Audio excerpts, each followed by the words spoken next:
guys, welcome to Brian's Man Cave. So today I'm going to be checking out Pot O' Gold for the Intellivision. Now this is a in-development homebrew based off of an arcade game called Leprechaun. So I thought, since it's St. Patrick's Day, today, when I'm recording this, why not play a Leprechaun-themed game? So this was actually just put on the Atari Age forum as a work-in-progress game for people to try. Papa Pete, he did a video already on this a couple of days ago. They sent him the ROM, I guess, for him to do a video on. And yeah, I thought I would give it a shot. So let's turn the music on here. You can hear the nice little Irish ditty. So let's play the game. So this is your, I guess, the title screen. I don't know if this is the final artwork or if this was one that was kind of done as just for the demo purposes. Of course, they said that things gonna change, the final product's gonna change, and I've done this before. I've done placeholder graphics and stuff like that. So whether this is the final product or not, we don't know. So we got level 1, Forest of Kells. Press button to continue. I always have that thought in my head of what to say for that. Should it be press any key, press the disc, hit the disc? When I'm making my games, I always try to think of what's the best thing to say for that. Hit any key, hit a button, hit the disc. So this is, like I said, it's a port of an old arcade game called Leprechaun. I was just actually watching that video, one of the videos somebody posted for today, actually for St. Patrick's Day, of them playing Leprechaun. And yeah, it's kind of a frustrating game because this Leprechaun guy is just always on your case. One thing I noticed though in this version is that the Leprechaun is just constantly, like, he is just following you. And when I was watching the footage of the original game, it looked like the Leprechaun would sometimes kind of stop and go the other direction and just go after the trees for a minute and give you a little bit of a break. So I don't know if that's going to change with their later version, or if this is it. He's just going to be chasing you. Because it does get freaky. You're just like... So if he touches you, you die. And if he touches a tree, he turns it back. So knowing that he's following you, you can kind of guide him away from the trees. Which kind of makes it a little bit easier than the arcade version, right? And once you got enough points, you go to the pot of gold and cash out, essentially. Grab your gold. And the arcade version has multiple kinds of trees, different graphics. This one, the trees are, they just look like arrows. So whether they're just placeholder graphics, I don't know.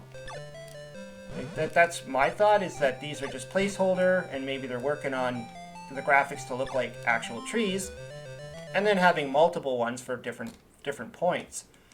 You know, and just, I guess, adding a little bit more flavor to the game. Also, another thing I noticed from the difference from the arcade is that in the arcade there is certain areas where you can go off the screen, kind of like in Pac-Man, you know, where you have to go to a specific spot to go to the other side of the screen, whereas this, you can pretty much go anywhere. So maybe that could get tightened up as well. Like I said, this is work in progress, so they just wanted to show off what they have going on so far. And whatever plans they have. I hear that, or I read that it says they want to actually make a box release of this with overlays and a manual. So this could just be very, very early look, just to get the game kind of programmed, and then start adding in the bells and whistles. I know that, like, with sound, it's nice that it has a nice little sound that, you know, sometimes with work in progress, even for my games, I usually wait till the game's pretty much done before I start worrying about the music. I might put in some spots in my code where I want the music to be playing there or something, but it is nice to have a work in progress with some sound. So I've made a bunch of games where I showed off work in progress and there was no music and no sound effects and all that stuff. But that's just my programming. Like I usually leave the sound to the end. But I mean, the game is functional and this works. The other thing, another technical thing that I noticed, and Papa Pete actually mentioned it in his video. I tried to play this on my original Intellivision, and I could not get him to move in the directions I wanted him to go in. In fact, most of the time he wouldn't even move at all. And I left a comment on Papa Pete's video when he mentioned it, and I said, I think it's because the disk hasn't been fully mapped out. If you think about an Intellivision disk, it has 16 contact points. When you're programming, and I do this myself, I've done this lots of times where I'm programming, I'm using a PC, a computer, and when I'm testing, I'm using the keyboard, the arrow keys on my keyboard. And so when I make a character and I want him to go to the right, for a quick coding technique, you could just use the command cont right. It's essentially cont right. So you cont.right, and that'll just program it to when you hit the very right button on the keypad. You could also choose the actual code for it instead of using that. But anyways, you're basically just coding one button. So if you're playing on an Intellivision disk controller, you're not always going to hit that right button. Sometimes you're hitting the button underneath or the button on top. And so then you're going to get no input. Your character won't move because you're not hitting the exact button. So for testing purposes, it really doesn't matter when you're using your keyboard or when you're but when you want to use I'm using a gamepad, which is the same idea. It's got the 4 directions. So I'm always going to hit that button. But when you try and use it on an original Intellivision disk controller, forget it. You're going to have a lot of issues. That's what I'm assuming happened anyways. Based on when I code games, I usually start off doing that. I have the directional buttons, and it works fine for me. But then when I go and try and play test it on a real Intellivision, it ain't going to work. Oh. But yeah, like I said, this is a work in progress, so I don't know how much of what I'm playing here is going to be the final game.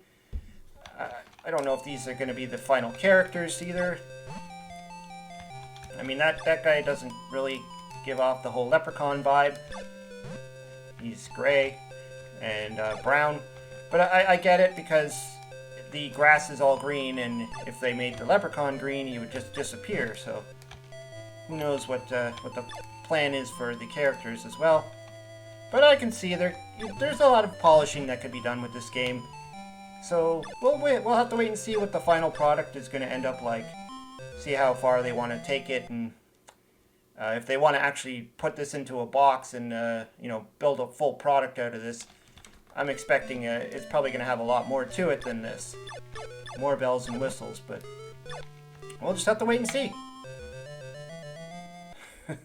They even have the nice music for the exit. I think the music is fine. It works with the game. There's a problem with porting some of these older arcade games is that some of them were very, very simple, and when you try to put it into a product of today's standards, you might not be able to pull it off. People might not be as interested in it because it's just basic. I had the same problem when I did fast food. I programmed it originally with the exactly to the Atari, the way you play it on the Atari 2600, and the testers were like, it works, but it's kind of plain. So I wouldn't play it more than 5 minutes. So I added in the plus part, and I added in all these extra levels. So perhaps something more could be done in this game too. Anyways, let me know what you think. Throw some comments down below. Hope you subscribe, and we'll talk to you later. Let's play some more.